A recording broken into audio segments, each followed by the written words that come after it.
ಕರ್ನಾಟಕ ಸ್ಪರ್ಧಾರ್ಥಿಗಳಿಗೆ ಆತ್ಮೀಯವಾದಂತಹ ಸ್ವಾಗತವನ್ನ ಕೋರ್ತಾ ಇವತ್ತಿನ ಒಂದು ಕ್ಲಾಸ್ ಬಂದ್ಬಿಟ್ಟು ಸಂವಿಧಾನದ ಕಿರು ಪರಿಚಯದಲ್ಲಿ most important our competitive examinations.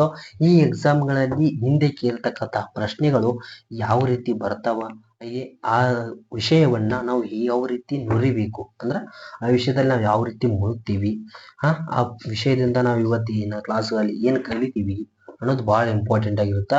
ಈ ಕ್ಲಾಸ್ ಯಾವ ರೀತಿ ಇರುತ್ತಪ್ಪ ಅಂದ್ರೆ ನೀವು ಒಂದೊಂದು ನೋಟ್ಬುಕ್ ಆಗಿರ್ಬೋದು, ಪೆನ್ ಆಗಿರ್ಬೋದು, ಒಂದು ಸ್ವಲ್ಪ ತೆಗೆದಿಟ್ಕೊಂಡ್ಬಿಡ್ರಿ. ಯಾಕಂದ್ರೆ ಒಂದು ದಿವಸ ಅದಾವ್ರಿ ಕೀ ಪಾಯಿಂಟ್ಸ್ ತಾವು ಭಾಳ ಇಲ್ಲ, ಒಂದು 10 to 20 minutes ಅಷ್ಟೇ ವಿಡಿಯೋ ಆಗಿರುತ್ತಾ. ಆ ವಿಡಿಯೋದಲ್ಲಿ ಮುಖ್ಯವಾದಂತಹ ಪಾಯಿಂಟ್ಸ್ ಅದಾವ. ನಮ್ಮ ಕರ್ನಾಟಕದ ಪ್ರಮುಖ ಒಂದು 7 ಜನ ಸದಸ್ಯರು ಇರ್ತಾರೆ. ಆಮೇಲೆ ಕರಡು ಸಮಿತಿ ಒಂದು 7 ಸದಸ್ಯರು ಇರ್ತಾರೆ. ಆದ್ರೂ ಒಂದು ಸೂತ್ರ ಇರ್ತೈತಿ. ಈ ರೀತಿ ವಿಡಿಯೋಗಳಲ್ಲಿ ಇದೆಲ್ಲ ಇನ್ಕ್ಲೂಡ್ ಆಗಿರ್ತದ. ಸೊ ಇಂಪಾರ್ಟೆಂಟ್ ಇರ್ತದ ಕ್ಲಾಸ್ ತುಂಬಾ ಇಂಪಾರ್ಟೆಂಟ್ ಆಗಿರೋದ್ರಿಂದ ನೀವು ಕಾಂಪಿಟೇಟಿವ್ ಎಕ್ಸಾಮ್ಸ್ಗಳಲ್ಲಿ ಒಂದೊಂದು ಪ್ರಶ್ನೆಗಳನ್ನು ಕೂಡ ನಾವು ಏನು ಮಾಡಬಹುದಪ್ಪ. ಈ ಒಂದು ಟಾಪಿಕ್ ಹೇಳ್ಬೇಕಂದ್ರೆ ಕರಡು ಸಮಿತಿ ಒಳಗ ಯಾವುದೇ ರೀತಿ ಒಂದು ಪ್ರಶ್ನೆಗೆ ಒಂದು ಅಂಕ ಕೂಡ ಕಡಿಮೆ ಆಗಲ್ದಂಗ ನೀವು ಇವತ್ತು ಕಲಿತೀರಿ.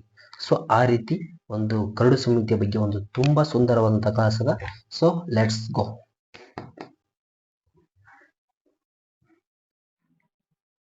So okay, let's start. 1934ರಲ್ಲಿ ಪ್ರಥಮ ಅಂದ್ರೆ ಯಾವಾಗ ಸ್ನೇಹಿತರೆ 1934ರಲ್ಲಿ ಪ್ರಥಮ ಬಾರಿಗೆ ಭಾರತ ಸಂವಿಧಾನ ರಚನಾ ಸಮಿತಿಯ ಅಗತ್ಯತೆ ಎಂದು ಪ್ರತಿಪಾದಿಸಿದವರು ಯಾರು? ಏನು ಅಗತ್ಯತೆ ಅಂದ್ರೆ ಸಂವಿಧಾನ ನಮಗ ರಚನಾ ಸಮಿತಿಯಲ್ಲಿ ಅಗತ್ಯತೆ ಎಂದು ಪ್ರತಿಪಾದಿಸಿದವರು ಯಾರು ಅಂತ ನೋಡ್ತಾ ಬರ್ತೀವಿ. ಯಾರು? MN ರಾಯ್. ಯಾರು? MN ರಾಯ್ 1934ರಲ್ಲಿ ಪ್ರಥಮ ಬಾರಿಗೆ ಭಾರತಕ್ಕೆ ಸಂವಿಧಾನ ಸಂವಿಧಾನ ಅಗತ್ಯತೆ ಎಂದು ಪ್ರತಿಪಾದಿಸಿದವರು MN ರಾಯ್ ರವರು. MN Roy. This is article 21 ಅಂದ್ರೆ ಏನು ಅಂದ್ರೆ ವಿಧಿ 2021ನೇ ವಿಧಿಯ ಪ್ರಕಾರ ಬದುಕುವ ಹಕ್ಕು. ಏನು? ಬದುಕುವ ಹಕ್ಕು ಯಾರಿಗಿದೆ? ನಮಗಿದಲ್ಲ. ಗೌರವದಿಂದ ಸಾಯುವ ಹಕ್ಕನ್ನ ಕೂಡಿ 21ನೇ ಆರ್ಟಿಕಲ್ ನಲ್ಲಿ ಬರ್ತಾರೆ. ಹಾಗಾದ್ರೆ ಸಂವಿಧಾನ ರಚನಾ ಸಮಿತಿಯ ಅಂದ್ರೆ ಏನು? ಸಂವಿಧಾನ ರಚನಾ ಸಭೆಯ ಒಟ್ಟು ಸದಸ್ಯರ ಸಂಖ್ಯೆ ಎಷ್ಟು? ಒಟ್ಟು ಸದಸ್ಯರ ಸಂಖ್ಯೆ 389. ಎಷ್ಟು? 389. ಸಂವಿಧಾನ ರಚನಾ ಸಭೆಯ ಒಟ್ಟು ಸದಸ್ಯರ ಸಂಖ್ಯೆ 389. ಹಾಗಾದ್ರೆ 296 ಮಂದಿ ಏನ್ ಮಾಡ್ತಾರೆ ಇದ್ರಾಗ? 296 ಮಂದಿ ಬ್ರಿಟಿಷ್ ಭಾರತದಿಂದ ಪ್ರಾಂತೀಯ ಶಾಸನ ಸಭೆಗಳಿಂದ ಚುನಾಯಿಸಲಾಗುತ್ತದೆ. 296 ಏನಿದೆ ಬ್ರಿಟಿಷ್ ಭಾರತದಿಂದ ಪ್ರಾಂತೀಯ ಶಾಸನ ಸಭೆಗಳಿಂದ ಇವರು ಚುನಾಯಿತರಾಗ್ತಾರೆ. 296 ಮಂದಿನೂ ಕೂಡ ಏನಾಗ್ತಾರೆ? ಚುನಾಯಿತರಾಗುತ್ತೆ. ಇನ್ನು ಉಳಿದಿರ್ತಕ್ಕಂತಹ 93 ಜನ ಏನಾಗ್ತಾರಂದ್ರೆ ದೇಶೀಯ ಸಂಸ್ಥಾನಗಳಿಂದ ನಾಮಕರಣ ಮಾಡಲಾಗುತ್ತ. ದೇಶೀಯ ಸಂಸ್ಥಾನಗಳಿಂದ ಎಷ್ಟು ಜನರನ್ನ ನೇಮಕ ಮಾಡಲಾಗುತ್ತ ಅಂತ ಕೇಳ್ತಾರೆ. ಎಷ್ಟ್ರಿ? 93. ಅದೇ ರೀತಿ ಬ್ರಿಟಿಷ್ ಮತ್ತು ಭಾರತೀಯರಿಂದ ಪ್ರಾಂತೀಯ ಶಾಸನ ಸಭೆಗಳಿಂದ ಎಷ್ಟು ಜನ ಆಗ್ತಾರಂದ್ರೆ 296. ಅದೇ ರೀತಿ 93 ಜನ ಎಲ್ಲಿ ಆಗ್ತಾರ? ದೇಶೀಯ ಸಂಸ್ಥಾನಗಳಿಂದ ಆಯ್ಕೆ ಆಗ್ತಕ್ಕಂಥ ಜನರ ಸಂಖ್ಯೆ ಎಷ್ಟು? 93. ಮತ್ತು ಬ್ರಿಟಿಷ್ ಮತ್ತು ಭಾರತೀಯ ಪ್ರಾಂತೀಯ ಸಭೆಗಳಿಂದ ಎಷ್ಟು ಜನ ಚುನಾಯಿತರಾಗ್ತಾರ? 296 ಜನ ಇದಾಗ್ತಾರ. ಅದೇ ರೀತಿ ಸಂವಿಧಾನ ರಚನಾ ಸಭೆಯ ಸಂವಿಧಾನ ರಚನಾ ಸಭೆಯ ಚುನಾವಣೆಗಳಲ್ಲಿ 208 ಕಾಂಗ್ರೆಸ್ ಸ್ಥಾನಗಳು ಕಂಡುಬರ್ತಾವೆ. ಏನು? ಸಂವಿಧಾನ ರಚನಾ ಸಭೆಯ ಚುನಾವಣೆಗಳಲ್ಲಿ ಅಂದ್ರೆ ಎಷ್ಟು? 208. ಎಷ್ಟು ಬರ್ತಾವ ಅಂದ್ರೆ ಕಾಂಗ್ರೆಸ್ ಬರ್ತಾವ್ರಿ. ಎಷ್ಟು ಬರ್ತಾವ್ರಿ? ಕಾಂಗ್ರೆಸ್ ದುಬಾರಿ ಆಗುತ್ತಲ್ಲ, ಕಾಂಗ್ರೆಸ್ ದುಬಾರಿ ಇತ್ತವಾಗ. ಆ ರೀತಿಯಾಗಿ 208 ಚುನಾವಣೆಗಳಲ್ಲಿ ಅತಿ ಹೆಚ್ಚು ಮತಗಳನ್ನ ಪಡೆದಿರ್ತದ. ಅದೇ ರೀತಿ ಮುಸ್ಲಿಂ ಲೀಗ್ 73 ಸ್ಥಾನಗಳನ್ನ ಪಡೆದುಕೊಳ್ಳುತ್ತದೆ. ಇಲ್ಲಿ ಮುಸ್ಲಿಂ ಲೀಗ್ ಅಂತ ಬರ್ತದ.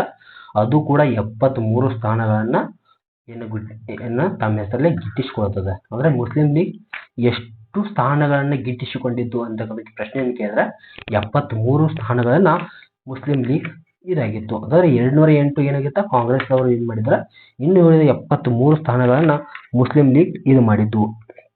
296 ಮಂದಿ ಬ್ರಿಟಿಷ್ ಮತ್ತು ಭಾರತೀಯರಿಂದ ಪ್ರಾಂತೀಯ ಶಾಸನ ಸಭೆಗಳಿಂದ ಏನಾಗಿರ್ತದಲ್ಲ ಅಲ್ಲಿ ಏನಾಗಿರ್ತಂದ್ರೆ 208 ಜನ ಕಾಂಗ್ರೆಸ್ ದವರಿಗಿರ್ತಾರ. ಮುಸ್ಲಿಂ ಲೀಗ್ 73 ಜನರನ್ನ ಸ್ಥಾನಗಳಿಂದ ತುಂಬಿಕೊಂಡಿರ್ತಾರ.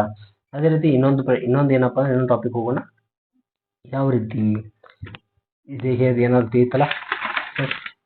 ಯಾವ ರೀತಿ ಇರ್ತಪ್ಪ ಅಂದ್ರೆ ಮೊದಲನೇದಾಗಿ 1934ರಲ್ಲಿ ಪ್ರಥಮ ಬಾರಿಗೆ ಭಾರತಕ್ಕೆ ಸಂವಿಧಾನ 1934ರಲ್ಲಿ ಪ್ರಥಮ ಬಾರಿಗೆ ಭಾರತಕ್ಕೆ ರಚನಾ ಸಮಿತಿಯು ಅಗತ್ಯತೆ ಎಂದು ಪ್ರತಿಪಾದಿಸಿದವರು ಯಾರು?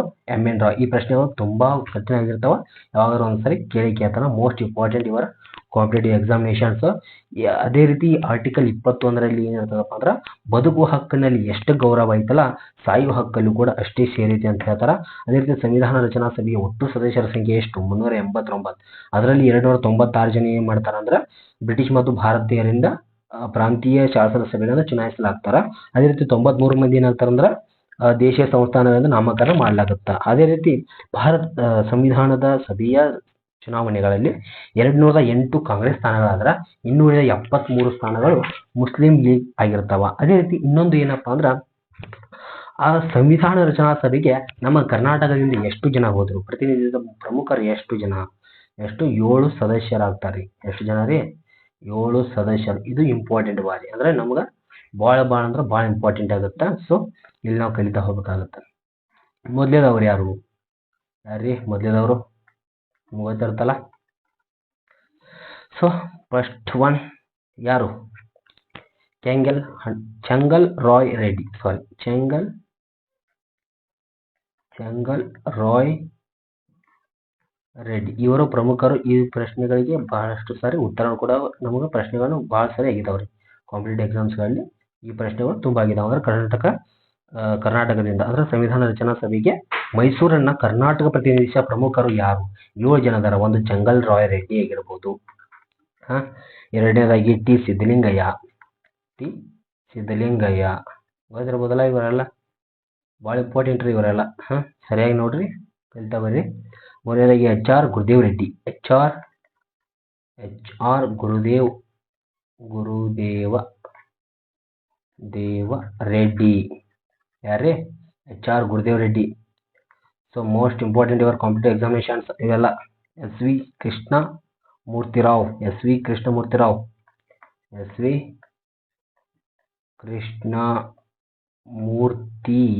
ಯಾರೋ? SV ಕೃಷ್ಣಮೂರ್ತಿ ರಾವ್. ಇವ್ರು ಯಾರು? ಮೋಸ್ಟ್ ಇಂಪಾರ್ಟೆಂಟ್ ಇವರೆಲ್ಲ. ತುಂಬಾ ಚೆನ್ನಾಗಿ ನೆನಪಿಡ್ಬೇಕು ಇವ್ರನ್ನ, ಯಾಕಂದ್ರೆ ಮೋಸ್ಟ್ ಇಂಪಾರ್ಟೆಂಟ್ ಆಗ್ತಾರ. 6ನೇದಾಗಿ ಯಾರು ಬರ್ತಾರಪ್ಪ ಅಂದ್ರೆ H ಸಿದ್ದವೀರಪ್ಪ.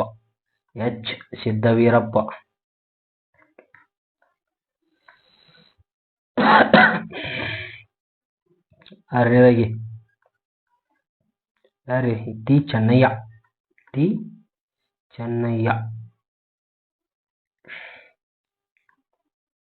ಇವರೆಲ್ಲ ಯಾರಿ? ಟಿ ಚೆನ್ನಯ್ಯ ಅವರ ಯಾರ್ರಿ? ಈ 7 ಜನ ಭಾರತ ಸಂವಿಧಾನ ಸಭೆಗೆ ಕರ್ನಾಟಕದಿಂದ ಪ್ರತಿನಿಧಿಸಿದ 7 ಪ್ರಮುಖ ಸದಸ್ಯರು. ಮೊದಲನೇದಾಗಿ ಬಂದಿರತಕ್ಕಂಥವ್ರು ಚೆಂಗಲ್ ರಾಯ್ ರೆಡ್ಡಿ. ಎರಡನೇದಾಗಿ ಬಂದಿರತಕ್ಕಂಥವ್ರು ಟಿ ಸಿದ್ದಲಿಂಗಯ್ಯ. ಮೂರನೇದಾಗಿ ಬಂದಿರತಕ್ಕಂಥವ್ರು HR ಗುರುದೇವ್ ರೆಡ್ಡಿ. 4ನೇದಾಗಿ ಬಂದವರು SV ಕೃಷ್ಣಮೂರ್ತಿ ರಾವ್.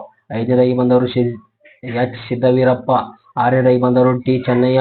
ಈ 6 ಜನರಲ್ಲಿ 6 ಆದ್ವಲ್ವಾ? ಇನ್ನೊಬ್ರು ಯಾರು ಮಿಸ್ ಆದ್ರು? 3, 4, 5, 6, 7 ಇದಾವಲ್ಲ. ಒಂದು ಟಿ ಚೆನ್ನಯ್ಯ ಆಯ್ತು, ಸಿದ್ದರಾಮಯ್ಯ ಆಯ್ತು. ಸೊ ಸಾರಿ, ಇನ್ನೊಂದು ಏನ್ ಬಿಟ್ಟಿನ ಅಂದ್ರೆ ಮೋಸ್ಟ್ ಇಂಪಾರ್ಟೆಂಟು ನಮ್ಮ ಕರ್ನಾಟಕದ ಹೆಮ್ಮೆಯ ಕೆಂಗಲ್ ಹನುಮಂತಯ್ಯನವರನ್ನ ಬಿಟ್ಟು ನಾವು ಮುಂದೆ ಹೋಗಕ್ ಬಾರದಲ್ಲ ಸ್ನೇಹಿತರೆ. ಅಂದ್ರೆ ಮೋಸ್ಟ್ ಇಂಪಾರ್ಟೆಂಟ್ ಆಗ್ತಾರೆ ಇವರು ಕೂಡ. ಈ 7 ಜನರಲ್ಲಿ ಏನಾಗುತ್ತಪ್ಪ ಅಂದ್ರೆ ನಮ್ಮ ಕರ್ನಾಟಕದಿಂದ ಏನಾಗ್ತಾರಂದ್ರ ಕರ್ನಾಟಕ ರಚನಾ ಸಭೆಗೆ 7 ಜನರು ಏನಾಗ್ತಾ ಪ್ರತಿನಿಧಿಸ್ತಾ ಬರ್ತಾರೆ. ಸೊ ಅದಾದ ನಂತರ ಇನ್ನೊಂದು ಕಡೆ ಯಾರು ಬರ್ತಾರಪ್ಪ ಅಂದ್ರೆ ನೋಡ್ತಾ ಹೋಗೋಣ. ಕೂರ್ಗ್ ಪ್ರಾಂತ್ಯದಿಂದ. ಯಾವ ಪ್ರಾಂತ್ಯದಿಂದ? ಕೂರ್ಗ. ಈ ಕೂರ್ಗ್ ಪ್ರಾಂತ್ಯದಿಂದ ಯಾರು ಬರ್ತಾರೆ? KM ಪುಣಚ್ಚರ್ ಅವರು ಬರ್ತಾರೆ. ಯಾರ್ರಿ? KM Poonacha. Most important competitive examinations. Coorg ಆದ್ರೆ ಇಲ್ಲಿ ಬಾಂಬೆ ಪ್ರಾಂತ್ಯದಿಂದ ಇಬ್ರು ಬರ್ತಾರೆ. ಯಾರು? ಬಾಂಬೆ ಪ್ರಾಂತ್ಯದಿಂದ ಇಬ್ರು ಬರ್ತಾರೆ. ಯಾರ್ಯಾರು? S ನಿಜಲಿಂಗಪ್ಪ.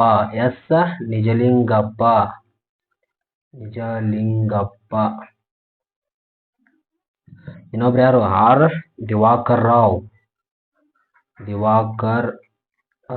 ಇವ್ರು ಯಾರ?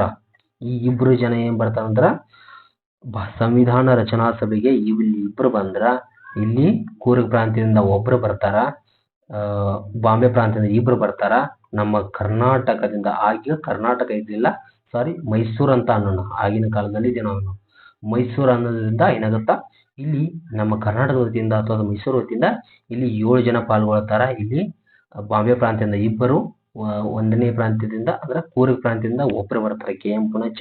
ಎರಡನೇದಾಗಿ ಬಾಂಬೆಯಿಂದ S ನಿಜಲಿಂಗಪ್ಪ.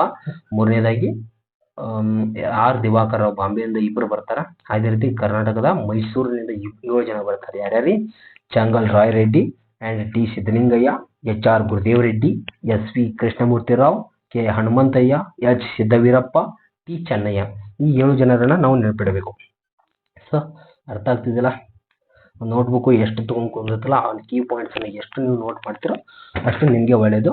ಸೊ ಅದಾದ ನಂತರ ಇನ್ನೊಂದು ಹೋಗ್ರಿ, ಒಂದು ಕಟ್ಟಕಡೆಯದ ಒಂದು ಸೂಪರ್ ಇರಬೇಕಿದೆ. ಅಂದ್ರೆ ಭಾರತ ಸಂವಿಧಾನ ರಚನೆಗೆ ಸಂಬಂಧಪಟ್ಟ ವಿಷಯಗಳನ್ನ ಪರಿಶೀಲಿಸಲು, ಅಂದ್ರೆ ಅವು ಕರೆಕ್ಟ್ ಅದಾವು ಇಲ್ಲ ಅಂತ ಪರಿಶೀಲಿಸಲು ನಮ್ಮ ಸಂವಿಧಾನ ಎಷ್ಟು ಸಮಿತಿಗಳನ್ನ ಜಾರಿಗೆ ತಂದಿದ್ದು? ಈ ಪ್ರಶ್ನೆ ತುಂಬಾ ಸಾರಿ ಇದಾಗಿದೆ. ಅಂದ್ರೆ ಇಲ್ಲ ರಿಪೀಟ್ ಕ್ವಶನ್ ಭಾಳ ಆಗಿದೆ. ಏನಪ್ಪ ಪ್ರಶ್ನೆ ಅಂದ್ರೆ, ಸಂವಿಧಾನ ರಚನೆಗೆ ಸಂಬಂಧಪಟ್ಟ ವಿಷಯಗಳನ್ನ ಪರಿಶೀಲಿಸಲು 22 ಸಮಿತಿಗಳನ್ನ ರಚಿಸಲಾಯಿತು. ಎಷ್ಟು ಸಮಿತಿಗಳನ್ನ? 22 ಸಮಿತಿಗಳನ್ನ ರಚಿಸಲಾಯಿತು. ಆ 22 ಸಮಿತಿಗಳಿಂದ ಭಾರತ ಸಂವಿಧಾನ ರಚನೆಗೆ ಸಂಬಂಧಪಟ್ಟ ವಿಷಯಗಳು ಕರೆಕ್ಟ್ ಅದಾವು ಇಲ್ಲ ಅಂತಕ್ಕಂಥ 22 ಸಮಿತಿಗಳು ನಿರ್ಧಾರ ಮಾಡ್ತಾವ. ಅದೇ ರೀತಿ ಇನ್ನೊಂದು ಏನು ಬರ್ತಪ್ಪ ಅಂದ್ರೆ, ಎಷ್ಟು ಸಮಿತಿ? 22 ಸಮಿತಿಗಳನ್ನ ಒಳಗೊಂಡಿರ್ತಕ್ಕಂತಹ ನಮ್ಮದು ಅಂದ್ರೆ ಭಾರತ ಸಂವಿಧಾನ 22 ಸಂವಿಧಾನಗಳ ವಿಷಯಗಳನ್ನ ಏನ್ ಮಾಡ್ತೈತಿ? ಪರಿಶೀಲನೆ ಮಾಡ್ತದ. ಏನ್ ಮಾಡ್ತದ್ರಿ? ಪರಿಶೀಲನೆ. ಈ ಪರಿಶೀಲನೆ ಮಾಡಿದ್ರಿಂದ ಏನಾಗುತ್ತೆ? ಒಳ್ಳೇದಾಗುತ್ತಲ್ಲ, ಅಂದ್ರೆ ಕರೆಕ್ಟ್ ಐತಲು ಅಂತಕ್ಕಂಥ ಮೊದಲಿನ ನೋಡ್ತಾರ. ಸೊ ಅದಾದ ನಂತರ ಇನ್ನೊಂದು ಪ್ರಶ್ನೆ ಏನಪ್ಪಾ ಅಂದ್ರ, ಹೋಗೋಣ್ರಿ, ಕರಡು ಸಮಿತಿ. ಯಾವ ಸಮಿತಿ? ಕರಡು ಸಮಿತಿ. ಎಲ್ಲರಿಗೂ ಗೊತ್ತಿರತ್ರಿ. ಆದ್ರೆ ಇದ್ರೊಳಗೆ ಒಂದು ಸ್ವಲ್ಪ ಡೀಪ್ ಆಗಿ ನಾವು ಡಿಸ್ಕಷನ್ ಮಾಡೋದ್ರಿಂದ ಇನ್ನೂ ಸ್ವಲ್ಪ ಅತಿ ಹೆಚ್ಚಾಗಿ ನಾವು ಕಲಿಬಹುದು. ಈ ಕರಡು ಸಮಿತಿ ಅಧ್ಯಕ್ಷರು ಯಾರ್ರಿ? Doctor BR Ambedkar. ಯಾರು? Doctor BR Ambedkar.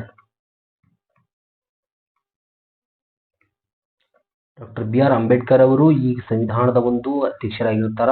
ಸೊ ಇದರಲ್ಲಿ ಕೂಡ ಸೇಮ್ 7 ಜನರನ್ನ ಸದಸ್ಯರನ್ನ ಹೊಂದಿರ್ತದ. ಅಧ್ಯಕ್ಷರನ್ನ ಹಿಡಿದು 7 ಜನ ಸದಸ್ಯರನ್ನ ಹೊಂದಿರತಕ್ಕಂಥ ನಮ್ಮ ಸಂವಿಧಾನ, ಈ ಕರಡು ಸಮಿತಿಯಲ್ಲಿ 7 ಜನ ಕೂಡ ಸದಸ್ಯರು ಇರ್ತಾರ. ಈ 7 ಜನ ಸದಸ್ಯರು ಯಾರ್ಯಾರು?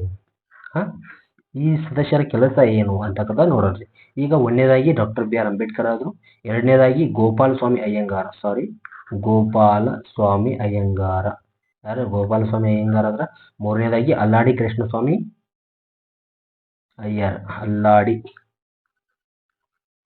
ಅಲ್ಲಾಡಿ ಕೃಷ್ಣಸ್ವಾಮಿ ಅಯ್ಯರ್. ಹಾಗಾಗಿ 4ನೇ ಪ್ರಶ್ನೆ ಏನಪ್ಪಾ ಅಂದ್ರ, ಸೈಯದ್ ಮೊಹಮ್ಮದ್ ಸಾದುಲ್ಲಾ. ಸೈಯದ್ ಅಹಮದ್ ಮೊಹಮ್ಮದ್ ಸಾದುಲ್ಲಾ ಅಂತಕ್ಕಂಥವ್ರು. 6ನೇದಾಗಿ N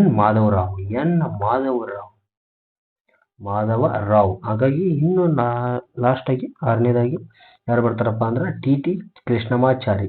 ಎಷ್ಟನೇದಾಗಿ? 7ನೇ ಟಿ ಕೃಷ್ಣಮಾಚಾರಿ. ಯಾರು? ಕೃಷ್ಣಮಾಚಾರಿ. ಇಲ್ಲಿ ಯಾರು ಬಿಟ್ಟಿವ್ರಿ? ಕರೆಕ್ಟಾಗಿ ಗೆಸ್ ಮಾಡೋಣ, ಸ್ವಲ್ಪ ನೋಡೋಣ. ಮೊದಲನೇದಾಗಿ ಡಾಕ್ಟರ್ BR ಅಂಬೇಡ್ಕರ್ ಬಂದ್ರು. ಎರಡನೇದಾಗಿ ಗೋಪಾಲ್ ಅವರು ಬಂದ್ರು. ಅಲ್ಲಾಡಿ ಕೃಷ್ಣಸ್ವಾಮಿ ಬಂದ್ರು. ಇನ್ನೊಬ್ರು ಯಾರಪ್ಪ ಅಂದ್ರೆ ಲಾಸ್ಟ್ನೇದಾಗಿ KM ಮುನಿಷಿ. ಇವರನ್ನು ಕೂಡ ನಾವು ಪ್ರಮುಖರಾಗಿ ಕಾಣ್ತಾ ಬರ್ತೀವಿ. KM ಮುನಿಷಿ.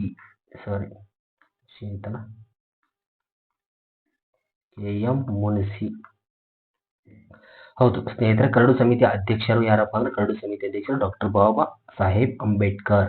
ಡಾಕ್ಟರ್ BR ಅಂಬೇಡ್ಕರ್ ಅವರು ಕರಡು ಸಮಿತಿಯ ಅಧ್ಯಕ್ಷತೆಯನ್ನು ವಹಿಸುವುದಲ್ಲದೆ ಕರಡು ಸಮಿತಿಯ ಪ್ರತಿಪಾದಕರು ಅಂತ ಹೇಳ್ತಾರ.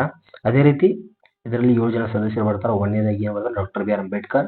ಎರಡನೇದಾಗಿ ಗೋಪಾಲ್ ಸ್ವಾಮಿ ಅಯ್ಯಂಗಾರ್, ಅಲ್ಲಾಡಿ ಕೃಷ್ಣಸ್ವಾಮಿ ಅಯ್ಯರ್, ಡಾಕ್ಟರ್ KM ಮುನಿಷಿ ಆಗಿರ್ಬೋದು, ಸೈಯದ್ ಮೊಹಮ್ಮದ್ ಸಾದುಲ್ಲಾ, N ಮಾಧವರಾವ್, TT ಕೃಷ್ಣಮಾಚಾರ್ಯ. ಯಾರು? TT ಕೃಷ್ಣಮಾಚಾರ್ಯ. ಹಾಗಾದ್ರೆ ಇದು ಅಳವಡಿಸಿಕೊಂಡಿರ್ತಕ್ಕಂಥ ದಿನಾಂಕ ಯಾವುದು?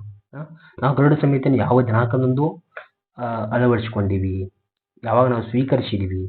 ಸೊ ಇದರ ಪ್ರಶ್ನೆ ಏನಾಗಿತ್ತು ಅಂದ್ರೆ 29 ಆಗಸ್ಟ್ 1947. ಯಾವಾಗ? 1947. ಎರಡು ಐತಲ್ಲ 1947ರಂದು ಏನು ಇದನ್ನು ನಾವು ಪ್ರತಿಪಾದಿಸಿದ್ವಿ. ಸೊ ಅರ್ಥ ಆಗ್ತದಿಲ್ಲ, ಇವೆಲ್ಲಗಳನ್ನ ನೀವು ನೋಟ್ ಪಾಯಿಂಟ್ ಮಾಡ್ಕೋಬೇಕು. ಸೊ ಇದ್ರ ಬಗ್ಗೆ ನೀವು ಕಂಡುಹಿಡಿಬೇಕಾದ್ರೆ ಭಾಳ ಇಂಪಾರ್ಟೆಂಟ್ ಅಂದ್ರೆ ನಾವು ಮೊದಲೇದಾಗಿ ಕರಡು ಸಮಿತಿಯಲ್ಲಿ ಡಾಕ್ಟರ್ ಬಿ ಆರ್ ಅಂಬೇಡ್ಕರ್ ಅವ್ರನ್ನ ಮರೆಯೋ ಹಾಗಿಲ್ಲ.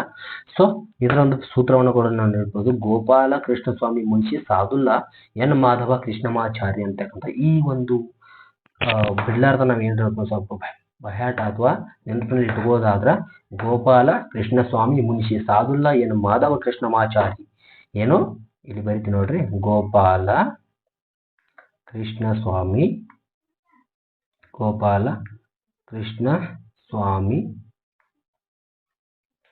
ಮುನ್ಷಿ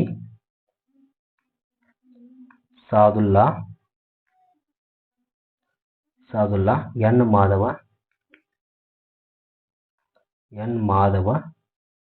ಮಾಧವ ಆದ ನಂತರ ಏನು ಕೃಷ್ಣಮಾಚಾರಿ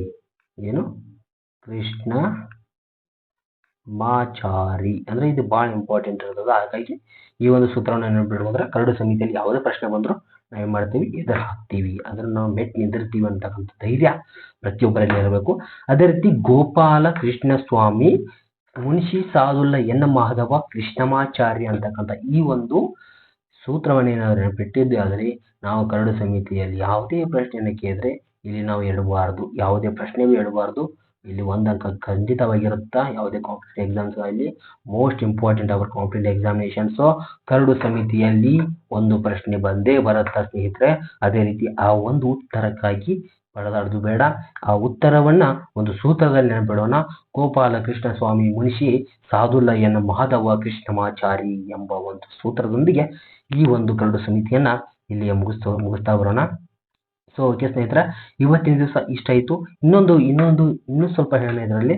ಯಾಕೋ ಬೋರ್ ಆಗ್ತಾ ಇಲ್ಲ, ಇನ್ನೂ ಬೋರ್ ಆಗಬೇಕು ಅಂದ್ರೆ ನಿಮಗೆ ಬೋರ್ ಆಗುತ್ತಾರೆ ಗೊತ್ತಾ, ನನಗೆ ಹೇಳೋಕ್ಕಂತೂ ತುಂಬ ಆಸೆಯಿದೆ, ನೀವು ಕೇಳಬೇಕು ಸ್ನೇಹಿತರೆ.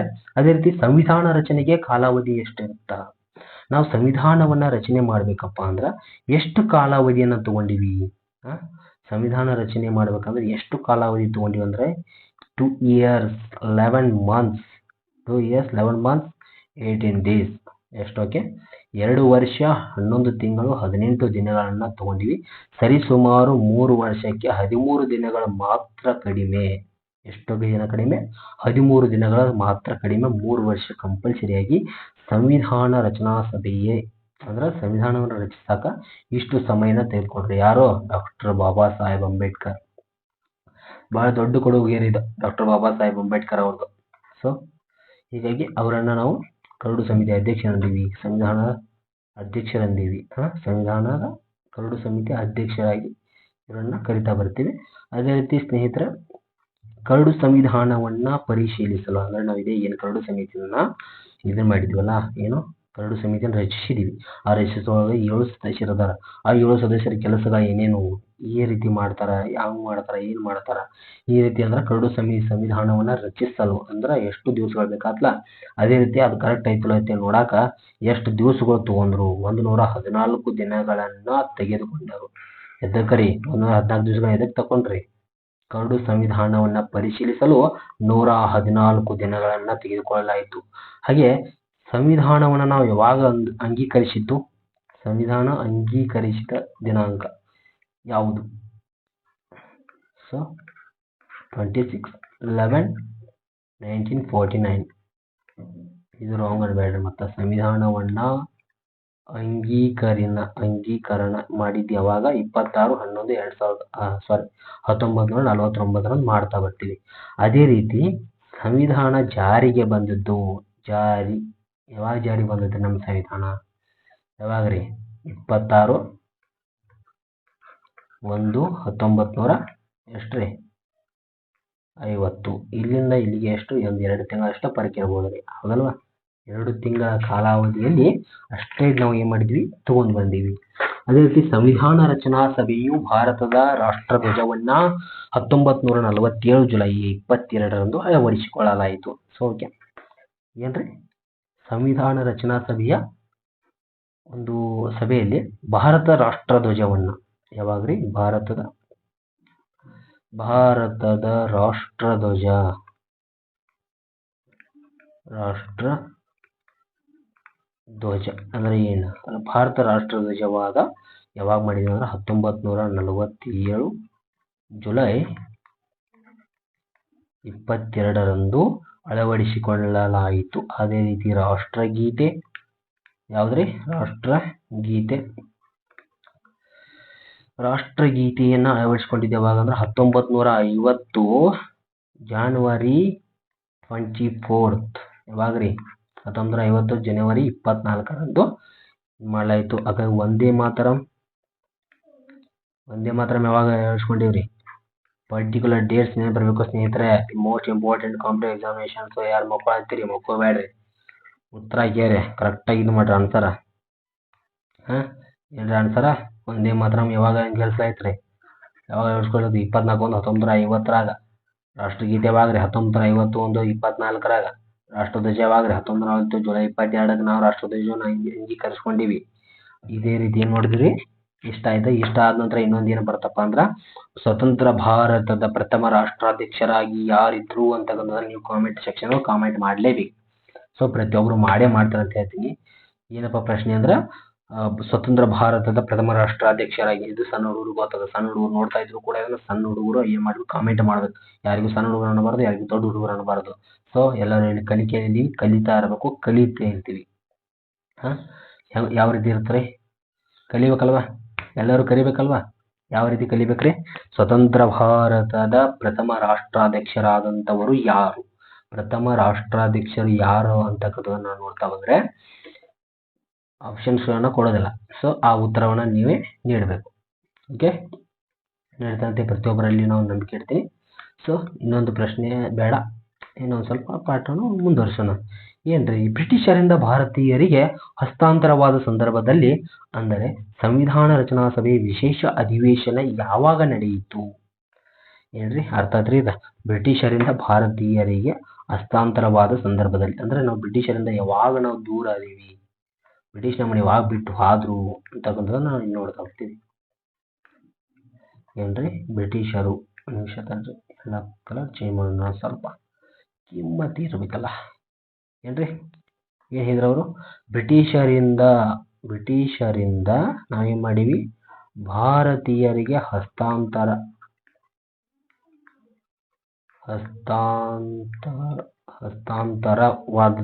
ಯಾವಾಗ? ಈ ಸಂದರ್ಭದಲ್ಲಿ ಏನ್ ಮಾಡಿದೀವಪ್ಪ ಅಂದ್ರೆ ಸಂವಿಧಾನ ರಚನಾ ಸಭೆಯ ವಿಶೇಷ ಅಧಿವೇಶನ ಯಾವಾಗ ನಡೆಯಿತು ಅಂದ್ರ 14/8/1947 ನಡೀತೈತಿ ಇದು. ಸೊ ಓಕೆಲ್ಲ. ಯಾವಾಗ? ಬ್ರಿಟಿಷ್ ಮತ್ತು ಭಾರತೀಯರಿಗೆ ಹಸ್ತಾಂತರವಾದ ಸಂದರ್ಭದಲ್ಲಿ ಸಂವಿಧಾನ ರಚನಾ ಸಭೆ ವಿಶೇಷ ಅಧಿವೇಶನ ಯಾವಾಗ ನಡೀತಪ್ಪ ಅಂದ್ರೆ 14/8/1947 ನಡೀತೈತಿ. ಅದೇ ರೀತಿ ಇನ್ನೊಂದು ಏನಪ್ಪಾ ಅಂದ್ರೆ 1935. ಯಾವಾಗ? 1935 ಭಾರತ ಸರ್ಕಾರ ಕಾಯ್ದೆಯನ್ನ ಸಂವಿಧಾನದ ನೀಲಿ ನಕಾಶೆ ಎದ್ರದ್ರಿ? ಸಂವಿಧಾನದ, ನಾಳೆ ಪ್ರಶ್ನೆ ಬರುತ್ತೆ ಇದು, ಸಂವಿಧಾನದ ನೀಲಿ ನಕಾಶೆ ಎಂದು ಯಾವುದನ್ನ ಕರೆಯುತ್ತಾರೆ? ನೀಲಿ ನಕಾಶೆ ಯಾವ್ದ್ರಿ? ಸಂವಿಧಾನದ ನೀಲಿ ನಕಾಶೆ ಎಂದು ಯಾವುದನ್ನು ಕರೆಯುತ್ತಾರೆ? 1935 ಭಾರತ ಸರ್ಕಾರ ಕಾಯ್ದೆಯನ್ನ ಸಂವಿಧಾನದ ನೀಲಿ ನಕಾಶೆ ಅಂತ ಕರಿತೀವಿ. ಯಾಕಂದ್ರೆ ಸಂವಿಧಾನ ನೀಲಿ ನಕಾಶೆಯಲ್ಲಿ 1935 ಒಳಗಡೆ ಸಂವಿಧಾನ ನೀಲಿ ನಕಾಶೆ ಯಾಕೆ ಪರಿವರ್ತನೆ ಆಗತ್ತ ಅನ್ನೋದನ್ನ ನೋಡ್ತಾ ಬಂದ್ರೆ ಸಂವಿಧಾನದ 1919 ಮಿಂಟೋ ಮಾರ್ಲಿಗಳಾಗಿರ್ಬೋದು, 1885 ಅಲ್ಲಿ ಹಿಂದೆ ಏನೇನು ನಡೀತಾ ರೆಗ್ಯುಲೇಟಿಂಗ್ ಶಾಸನಗಳಾಗಿರ್ಬೋದು, 1973 ಈ ರೀತಿ ಏನೇನು ನಡೆದವಲ್ಲ ಹಿಂದೂ ಒಂದು 7-8 ಘಟನೆಗಳು ನಡೀತಾವ. ಆ ಜಿಲ್ಲೆಯ ವಾಲವಾ ಹತ್ಯಾಕಾಂಡಗಳಾಗಿರ್ಬೋದು, ಇವೆಲ್ಲವುಗಳು ಸಂವಿಧಾನದ ನೀಲಿ ನಕಾಶೆಯಲ್ಲಿ ಒಂದು ಕಂಡು ಬರ್ತಾವ. ಅದೇ ಕಾರಣಕ್ಕಾಗಿ 1935 ಒಂದು ಭಾರತ ಸರ್ಕಾರ ಕಾಯ್ದೆಯನ್ನು ಜಾರಿಗೆ ತರ್ತದ. ಆ ಸಂವಿಧಾನ ಸರ್ಕಾರ ಕಾಯ್ದೆಯಲ್ಲಿ ಸಂವಿಧಾನ ನೀಲಿ ನಕಾಶೆಯನ್ನ ಏನ್ ಮಾಡತಪ್ಪ ಅಂದ್ರ ಇಲ್ಲಿ ಅಂಗೀಕರಿಸ್ತಾ ಬರ್ತದ. ಏನು? ಸಂವಿಧಾನ ಅಂತಕ್ಕಂಥದ್ದು 1935 ಒಂದು ಸರ್ಕಾರ ಕಾಯ್ದೆಯನ್ನ ಸಂವಿಧಾನದ ನೀಲಿ ನಕಾಶೆ ಎಂದು ಸಂವಿಧಾನದಲ್ಲಿ ಪ್ರತ್ಯೇಕ ಮಾಡಲಾಯಿತು. ಅರ್ಥ ಆಯ್ತಲ್ಲ? ಸೊ ಅಂದ್ರೆ ಮುಗಿಸೋಣ್ರಿ ಇವತ್ತಿಗೆ. ಓಕೆ ಸ್ನೇಹಿತರೆ, ಎಲ್ಲರಿಗೂ ನಮಸ್ಕಾರ. ಇದು ನನ್ನ ಮೊದಲನೇ ವಿಡಿಯೋ ಸ್ನೇಹಿತರೆ. ಸೊ ಮೊದಲನೇ ವಿಡಿಯೋದಲ್ಲಿ ಏನಾದರೂ ತಪ್ಪಾಗಿದ್ರೆ ಕ್ಷಮೆ ಆಗಿದ್ರೆ ಮಾತಾಡುವ ಶೈಲಿಯಲ್ಲಿ ಏನಾದರೂ ತಪ್ಪಾಗಿತ್ತಪ್ಪ ಅಂದ್ರೆ ಎಲ್ಲರೂ ಕ್ಷಮೆಯನ್ನು ಕೇಳ್ತಾ ಬರ್ತೀನಿ. ಅದೇ ರೀತಿ ಯಾರು ಇನ್ನೂ ನಮ್ಮ ಯೂಟ್ಯೂಬ್ ಚಾನಲ್ಗೆ ಸಬ್ಸ್ಕ್ರೈಬ್ ಮಾಡಿಲ್ಲ, ಕರೆಕ್ಟಾಗಿ ಸಬ್ಸ್ಕ್ರೈಬ್ ಮಾಡ್ಕೊರಿ. ಇದೇ ಕಾರಣಕ್ಕಾಗಿ ನಾವು ಬಹಳ ವರ್ಷಗಳಿಂದ ಆಯಿತು ಇಂಥ ವಿಡಿಯೋಗಳು ಮಾಡಬೇಕು, ಇಂಥ ಕಂಟೆಂಟ್ಗಳು ಮಾಡಬೇಕು. ಸ್ವಲ್ಪ ದಿನಗಳಿಂದ ಸ್ವಲ್ಪ ಮೊದಲನೇ ಪ್ರಯತ್ನದಲ್ಲಿ ಇಷ್ಟೊಂದು ನನಗೆ ಹೇಳಲು ಇಷ್ಟವಾಯಿತು. ಸೊ ಈ ಒಂದು ವಿಡಿಯೋಗಾಗಿ ಬಹಳಷ್ಟು ಶ್ರಮ ಪಟ್ಟಿದ್ದೀನಿ. ಈ ಶ್ರಮದ ಒಂದು ಫಲಾನುಭವ ನಿಮ್ಮಿಂದ ಕಾಣ್ತೀನಿ ಅಂತ ತಿಳ್ಕೊತೀನಿ. ಸೊ ಅದೇ ಕಾರಣಕ್ಕಾಗಿ ಇವತ್ತಿನ ದಿವಸ ಈ ಒಂದು ವಿಡಿಯೋಗೆ ಎಲ್ಲರಿಗೂ ಧನ್ಯವಾದಗಳನ್ನು ಸೇರಿಸ್ತಾ, most important your competitive examinations ಏನಾದರೂ ಆಗಲಿ ಮುಂದಿನ ಜೀವನ ಸುಖಕರವಾಗಿರಲಿ. ಓದು ನಿನ್ನದಾಗಲಿ, ಮುಂದಿನ ಭವಿಷ್ಯ ನಿನ್ನ ಮನೆಯವರಿಗಾಗಲಿ, ಮುಂದಿನ ಭವಿಷ್ಯ ನಿನ್ನ ತಾಯಿ ನಿನ್ನ ಕಣ್ಣನ್ನು ಒರೆಸಿ ಮುಂದೆ ದೊಡ್ಡವನಾಗು ಮಗ, ನನ್ನನ್ನು ಸಾಕು ಮಗ ಅಂಥೇಳಿ ಎಷ್ಟೋ ಒಂದು ಕಥೆಯನ್ನು ಬರೆದಿರ್ತಕ್ಕಂಥದ್ದು ಹರಿಬಾರ ಶೀಟಿ. ನೀನು ಓದಾಕ ಕುಂಚಿರ್ಬೋದು, ಕೆಲಸಕ್ಕೆ ಹಚ್ಚಲಾರದ ನಿನ್ನನ್ನು ಒಂದು ಕಷ್ಟದ ಪರಿಸ್ಥಿತಿಯಲ್ಲಿ ಸಾಕಿತಾಳಂದ್ರೆ ಈ ಹೊತ್ತು ಇಷ್ಟು ದೊಡ್ಡವನಾಗಿ ಮಾಡಿದ ಅಂದ್ರೆ ಒಂದು ಏನಾದರೂ ಒಂದು ಸರ್ಕಾರದ ನೌಕರಿಯನ್ನು ಗಿಟ್ಟಿಸಿಕೊಂಡು ಊರಿನಲ್ಲಿ ಹೆಮ್ಮೆ ಗೌರವಾನ್ವಿತವಾಗಿ ಒಂದು ನಡೆಯುವುದರಿಂದ ಪರಿಶೀಲಿಸಿಕೊಡಬೇಕಾಗಿ ಸ್ನೇಹಿತರೆ. ಇವತ್ತಿನ ದಿವಸ ಕಾಂಪಿಟೇಷನ್ ತುಂಬ ಇದೆ. ಸೊ ಕರ್ನಾಟಕದ ಒಂದು ನೋಟಿಫಿಕೇಶನ್ಗಳು ಆಗ್ತಾ ಇಲ್ಲ. ಸೊ ಹೀಗಾಗಿ ತುಂಬ ಜನ ಏನಾಗಿರ್ಬೋದು ಅನ್ಸಕ್ಸಸ್ಫುಲ್ ಆಗ್ತಾ ಇದ್ದಾರೆ. ಸೊ ಹೆದರದೆ ಕುಂಕದೆ ಏನಾದರೂ ಒಂದು ಸೈಡಲ್ಲಿ ಸ್ವಲ್ಪ ಇನ್ಕಮ್ ಬರುವಂಥದ್ದು ಏನಾದರೂ ಮಾಡ್ಕೊಳ್ಳಿ. ಅದರೊಂದಿಗೆ ಕಲಿಕೆಯು ಕೂಡ ತುಂಬ ಮುಖ್ಯವಾದದ್ದು. ಸೊ ನಾನು ಕೂಡ ಬೇಡ ನಮ್ಮನ್ನು ಈಗಲೇ ಪರಿಚಯ ಮಾಡ್ಕೊಳ್ಳೋದು ಬೇಡ. ಸೊ ನಾವು ಮುಂದಿನ ದಿನಗಳಲ್ಲಿ ಪರಿಚಯ ಮಾಡ್ಕೋತಕ್ಕ ಒಂದು ಸಂದರ್ಭ ಹೆಂಗೆ ಬರ್ತಪ್ಪ ಅಂದ್ರೆ ನಾವು ಯಾವ ರೀತಿ ಬೆಳಿತೀವಿ, ಬೆಳೆದಾದ ನಂತರ ಬೆಳೆಯುವುದಕ್ಕಿಂತ ಮುಂಚೆ ಮಾತಾಡಿದ ಮಾತುಗಳು ಯಾರಿಗೂ ಹತ್ತುವುದಿಲ್ಲ ಸ್ನೇಹಿತರೆ. ಬೆಳೆದ ನಂತರ ಒಂದು ಮಾತು ಕೂಡ ಈ ಪ್ರತಿಯೊಬ್ಬರ ಕಿವಿಯಲ್ಲೂ ಪ್ರತಿದಿನ ಪ್ರತಿ ಕ್ಷಣ ಮಕ್ಕೊಂಡಲ್ಲಿ ನಿದ್ದಲ್ಲಿ ಎಲ್ಲ ದಿನಗಳಲ್ಲಿ ಅವರ ಕಿವಿಗಳಲ್ಲಿ ಮಾತು ಬರ್ತಾವೆ ಸ್ನೇಹಿತರೆ. ಈಗ ನನ್ನ ಸಾಧನೆ ಆಗಿಲ್ಲ, ನಾನು ಒಂದು ಮಾತು ಹೇಳ್ತೇನಪ್ಪ ಅಂದ್ರೆ ಇದನ್ನು ಕೇಳೋರು ಯಾರೂ ಇಲ್ಲ. ಮೊದಲು ನೀನು ಮಾಡಿ ತೋರಿಸು ನಿನ್ನ ಸಾಧನೆ ಏನು, ಆ ಸಾಧನೆಯನ್ನು ನೋಡಿ ನಿನ್ನನ್ನು ಗುರುತಿಸುವವರೆ ಹೊರತು ನಿನ್ನ ಸಾಧನೆ ಇಲ್ಲದೆ ನೀನು ಒಂದು ಏನಾದರೂ ಸ್ಟೇಜ್ ಮೇಲೆ ಮಾತಾಡಿದಪ್ಪ ಅಂದ್ರೆ ನಿನ್ನ ಮಾತನ್ನು ಕೇಳೋರು ಯಾರು ಇರೋಂಗಿಲ್ಲ. ಸೊ ನಿನ್ನ ಒಂದು ಸಾಧನೆಯ ಜೊತೆಗೆ ಮೆಟ್ಟಿಲನ್ನು ಏರು, ಸ್ಟೇಜನ್ನು ಏರು, ಆಗ ನಿನ್ನ ಚಪ್ಪಾಳೆಗಳನ್ನು ನಿನ್ನ ಹುರಿದುಂಬಿಸುತ್ತವೆ ಅಂತ ಹೇಳ್ತಾ ಇವತ್ತಿನ ಯೂಟ್ಯೂಬ್ ಚಾನಲ್ಗೆ ಕ್ಲಾಸ್ಗೆ ಧನ್ಯವಾದಗಳನ್ನು ಹೇಳ್ತೀನಿ. ಇದುವರೆಗೂ ನಮ್ಮ ವಿಡಿಯೋಗಳನ್ನು ವೀಕ್ಷಿಸೋದಕ್ಕಾಗಿ ನಮ್ಮೆಲ್ಲರಿಗೂ ಧನ್ಯವಾದಗಳನ್ನು ಹೇಳ್ತಾ, so Jai Hind. Thank you very much.